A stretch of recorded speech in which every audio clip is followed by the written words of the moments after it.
Frank J. Avella with The Contending. In Jan Komasa's terrifying and timely dystopian thriller Anniversary, Oscar nominee Diane Lane stars as an upper-middle-class Georgetown professor who sees her family threatened by an insidious and radical societal shift that was caused by a former student.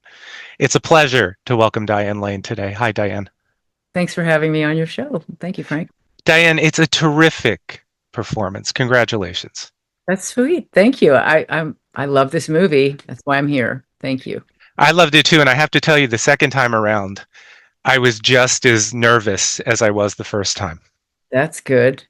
I've seen it. I've seen it more than I've seen anything I've done because there's so much in it to track that talking about it, I needed to refresh myself. We also filmed it 2.5 years ago. That's a whole other story. Oh my God. You look so young in the film. You look exactly the same. Well, I mean, let's talk with so much insanity going on in the world right now. This is a crazy, timely film that deals with just how quickly a society can unravel and how violent things can get. Yes, radical and violent are words that are applicable, but also, yes, we've been a divisive United States, right? Yeah. The fact that Jan brings his history of his experience of being a Polish person as the helmsman of this story.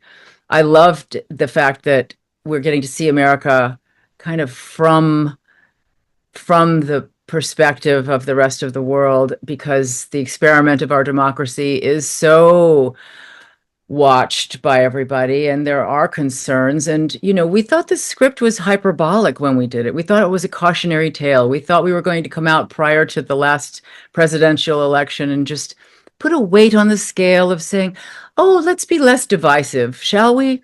And here we are, struggling to have our film be seen because people are scared. And we don't want that. We don't want art to be silenced. We don't want a reflection of our culture to be obscured. So, yeah. Well, yeah, and people need to know it's not a political film. The focus is on the family. It's a highly emotional film, and it's one that everybody can relate to because it's about, the ensemble, the cast we have is extraordinary. You don't get casts like this on films. Sometimes you're lucky to get them on a series or something, but everybody does such impeccable work. And in Jan Komasa's films, I'm such a fan, actors really get to go to 10 on their dial, which I'm grateful for, because he's not a shrinking violet, and this film spanning 5 years. And when I think about the 5 years that we have spanned since the screenplay was written, it was written in 21 in a lockdown in the pandemic. So what Laurie Rosine Gambino has done here, I thought, was formidable, and that every actor gets an opportunity, and as an audience we get to experience the changes in their perspective and the power shifts that happen and the way people can get broken down and take each other for granted. And that's the point really of the story, is that love the one that you love, and that's what will save you. Absolutely. And I want to break a little bit of that down in a few, but I want to start by asking, can you speak a bit about how the project got started and when you became involved? Well, it's kind of a forensic experience right now because it's a while ago, but I remember reading the screenplay and that it came to me in a kind of miraculous fashion, let's just say, because I don't think it came from normal trajectory of sources, but I wanted to do it immediately. I said, how soon can we get this film made, please? So I signed on as quickly as possible. And, I don't know how I managed to acquire an executive producer credit. I think it was to help, encourage others to come on board. And we didn't have a casting director for the United States cast. We did for Ireland was wonderful to film in Ireland. We were also happy to get over there. As soon as we get there to rehearse, the Screen Actors Guild strike commenced in support of the Writers Guild strike, and we were shut down from the ability to rehearse, which was mind blowing. But we did get our waiver because, of course, we said yes to whatever the union was going to achieve with their contract. We agreed to it. We were a small auteur kind of film. We weren't studio large. That type of a film. So anyway, I don't know if that's answering your question. I'm doing my best. No, it absolutely did. And I want to talk about Ellen because she says early on, and it sticks with you. She says, I am neither liberal nor conservative. I'm a free artist. And these are Off, of course. I mean, she is a political science teacher and she's holding forth. Right. it's a really they're ironic words considering where the narrative takes her. Exactly. It's a foreshadowing of her denial. Yeah. Yeah. It's taken into a different terrain and becomes quite cynical, really. Very much so. And can you speak a little bit about getting into Ellen's headspace because it's very different from any role you've played before.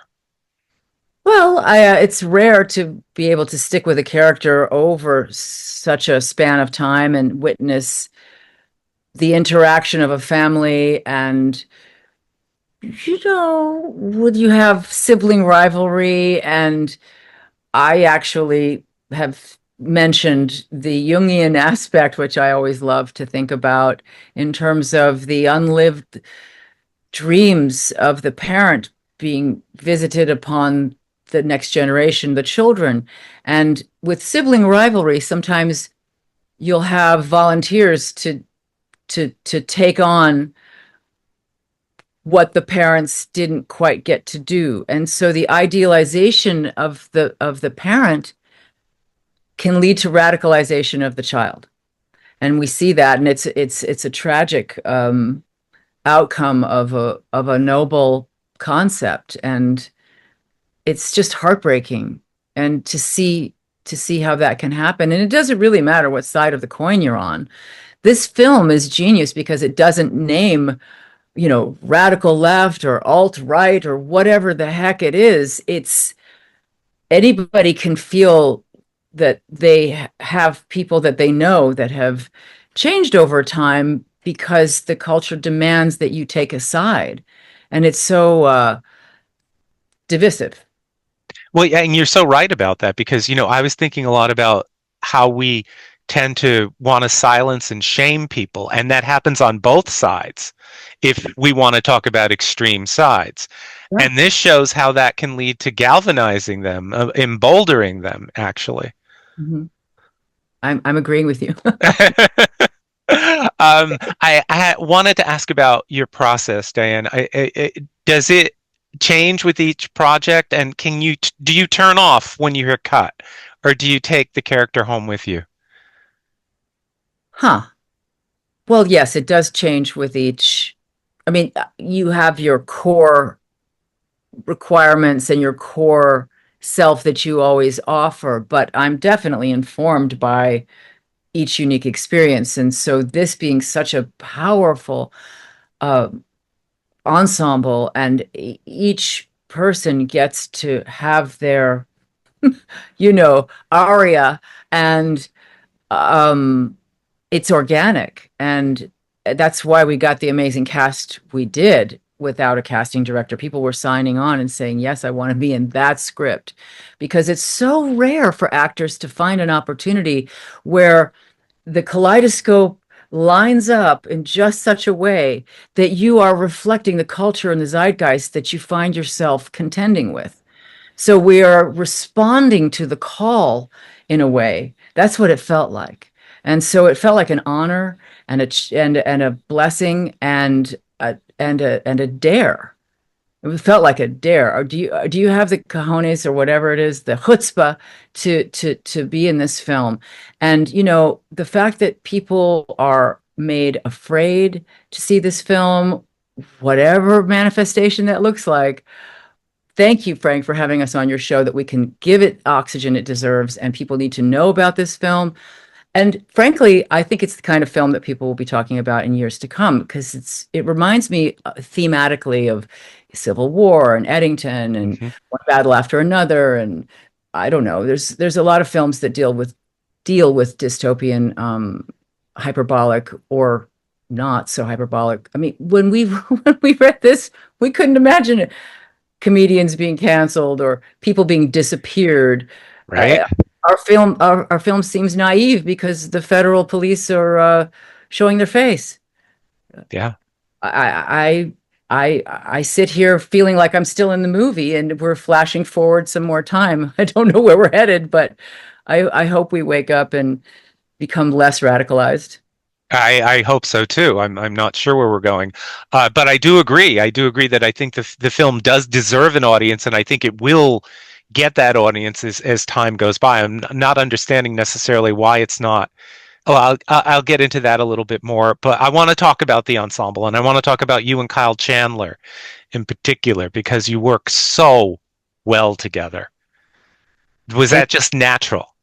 it was natural. I mean, I have always been a fan of what he brings to every role he embodies, and I just envisioned him, and I'm so grateful that he was available and said yes, and that it was true, that it was a dance that we found, and showing the different quadrants of a long-term relationship, going through an extreme challenge of alienation and deterioration within a relationship. You have to have a core that can stand the test of that stress test. And at the end, when we see them cleaving to what their relationship used to be, it's beautiful and it's timeless. Doesn't matter what the backdrop is. Anybody who's been in a long-term relationship will feel seen there, hopefully. Oh, absolutely, I did. Um, and then this kind of chills me to the core, considering what happened in the last few days. But you, Kyle, and the incredible Dylan O'Brien, who's having a spectacular year, and that's great for him. That love that can turn to such a hatred as well, I think today especially feels even more chilling. About being punitive, right? It's about I have the power now and I'm going to make you suffer. I'm going to humiliate you, or I'm going to weaponize my power in a way that and the shock and the awe of a parent seeing their child do that is it's that's what Jan really wanted for the film. He kept doing that over and over. I said, Jan, we have to get our day. He really wanted to have this intensity with these close-ups between myself and Dylan was nailing it. It was great. I wasn't sure what Jan was looking for from me because there were no words, Hmm. but just to feel so stripped down by your own son, it was just really it's fascinating. And, as an audience member, even to watch it finally be assembled, because it was such an experiment for us to film something. It's pretty unique as a film, and I'm just thrilled And it to be. becomes so much less about Liz, the character of Liz that Phoebe so Well, incredibly plays. she was empowering a monster, but she didn't know it. Yeah, yeah. Yeah. Uh, it's absolutely it's crazy. So you should be more in the awards conversation. I'm talking you in particular. And I know, but I feel so much of your work doesn't get recognized as it should. A Walk on the Moon is a great example of that. So I just need to say that to you. Well, I'll receive that compliment graciously and say thank you. That's all I can say. I'm just grateful to be able to work, and I feel like I'm in a family when I work because I keep seeing the crew and the people that I have history with, and it's a joy. So it's nice. Thank you. I mean, it's fun to be have a producing credit, and we'll see if that affords me the opportunity to put my weight on the scale and help some other films get made. It'd be great. I want to talk about audience response because I know the film has played at festivals. What has that been like? People coming up to you? You know, there was a little bit of a controversy because we don't know if the film was submitted to the festivals or if the festivals were uncomfortable to select the film. But no, the reason you don't see all those festival things at the bottom of the poster is because we have been struggling to have this film be seen.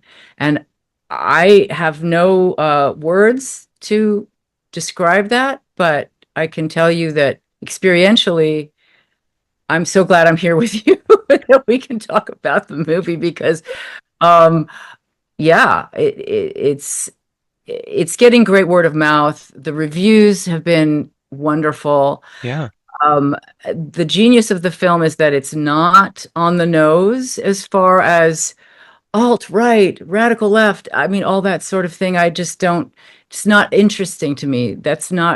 We're not doing that. We're telling the emotional story of what's happening in our culture through the lens of a family. And that is something that everybody can say, yeah, I can say that it's touched my life. And we want as a country to have stories that you can discuss afterwards and feel seen. Well, it's also a great piece of cinema.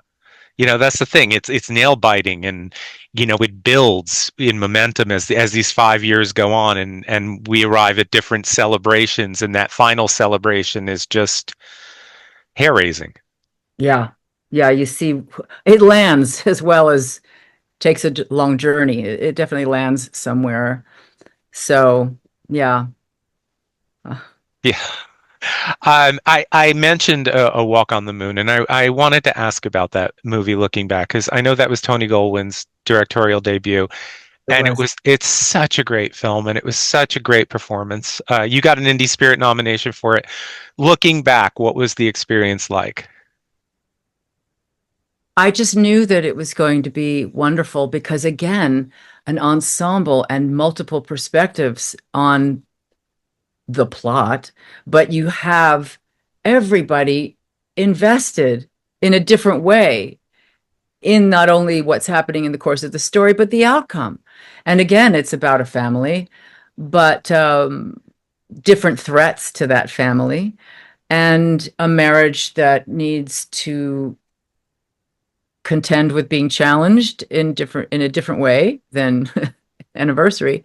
But yeah, I brilliant work, brilliant actors. Tony Goldwyn is such a jewel of a human, and I was so delighted that he has done more and more directing and continues to act. I love that he does both. I think he sets a wonderful example in that regard. Uh, Hope to follow in his footsteps in the sense of not only being in front of in front of the camera. It'd be nice to have other aspects to loving film and working in film and supporting film, because it speaks to us and it lingers within us. It's a dream. Life is a dream. Stories are dreams, and we respond. We need to be told stories that we know other people have also seen the same story so that we can feel close. Amen to that. And then another great Diane performance that I think is highly underrated was in Let Him Go. Love you in that movie.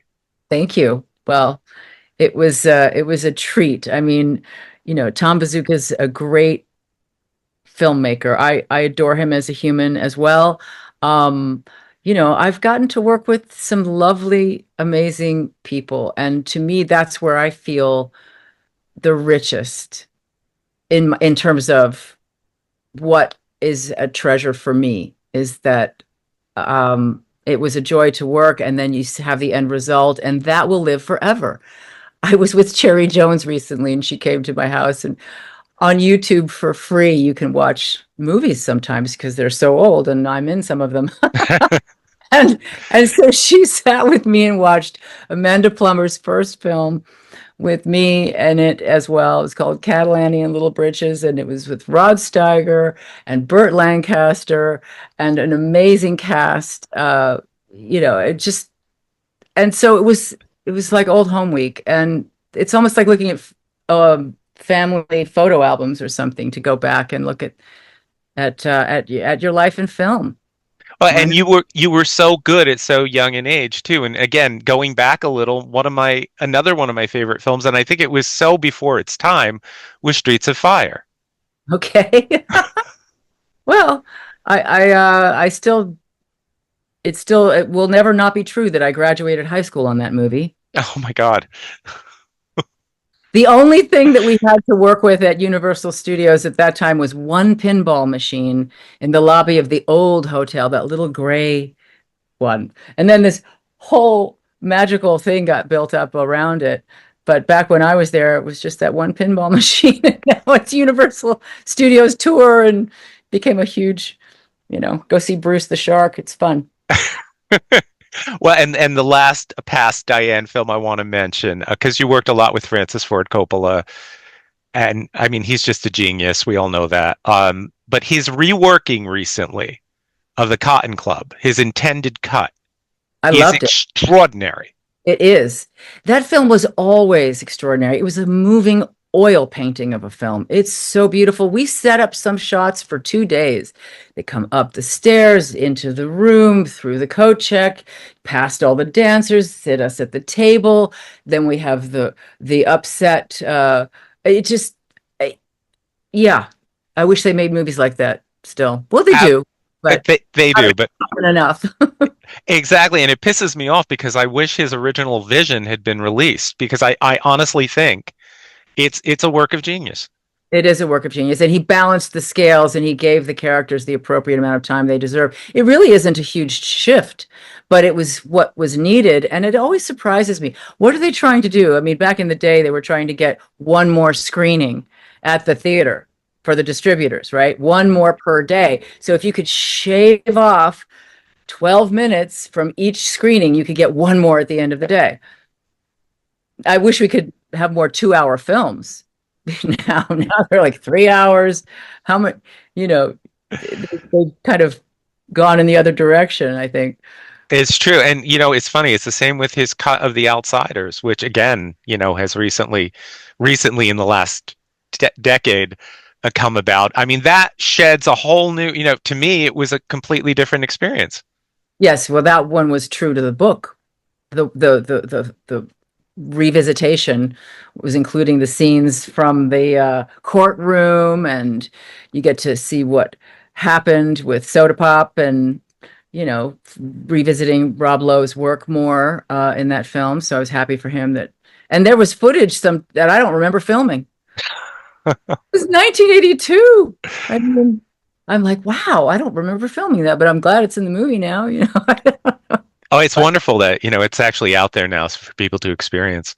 Diane, you've worked with some of the best leading men in the business, and I'm curious, who would you like to work with again? And are there any female actors you want to work with? You're gonna pop quiz me with that right now. I am. You're not gonna give me a chance to sleep on that and have a dream list ready for you. Oh my How gosh. about I give you mine? There. I would love you in a film with Jane Fonda, who is still going strong. I adore her. She's mama bear to so many of us gals. She is amazing and I adore her. And her birthday's coming up. I don't know when this is going to be available, but her birthday is always on the winter solstice. And I think that that's a magical liminal time of when her soul came to earth. And yeah, she's a special one. She She's is. extra. She's got a double dollop like Elvis. Is there a hidden twin somewhere that you got the energy from? What's the backstory, Jane? How did you become such a double glowing orb in the sky? Yeah, she's amazing. I completely agree. And she recently said that she would love to work, yet she's not being offered anything. And she is so extraordinary, to this day when she's in a film. She's a comedian. She can do it all. Oh, Thank you Uh, for mentioning her because abs- she, Absolutely. Let's make it happen, can we? yeah, please, your lips to God's ears, goddess's ears, all of the ears. So you've had such an extraordinary career. I'm curious because you started so young. At what point did you really know this is my calling? This is who I am? I'm not really sure. Uh, it took a long time for me to settle in my bones in terms of I I always felt a little bit of imposter syndrome because I got started so young and I didn't study for it. I came into it from the La Mama Experimental Theater troupe, cafe, group, what all different names. Ellen Stewart in the 70s in the New York theater off Broadway, and we would tour with those plays all over Europe and in the summer times. So it was avant-garde theater in the 70s, and it was better than daycare was the joke, but it was true because after school and public school in Manhattan, what was there to do? So I had a job and I felt like a weirdo because I had a job as a kid, but at the same time, I felt like a weirdo with the adults because I was just a kid. So I didn't really fit in. It took me a long time to be okay to be an adult because I'm not the kid anymore. Have you noticed? So all the projections that come upon an actor is the I like off duty as much as the craft. I think you have to take time and be a whole person and bring that to your work. So the fallow periods don't make me nervous like they used to. What's coming up for you? And is it true you're teaming up with Tim Robbins again? Oh God, yes. Isn't that amazing? That got announced. Yes, that did. Yes, I'm looking forward to that coalescing. Is that the word? Yeah. Uh, but yeah, we just have to find our sweet spot of the schedule and the money and all those good things.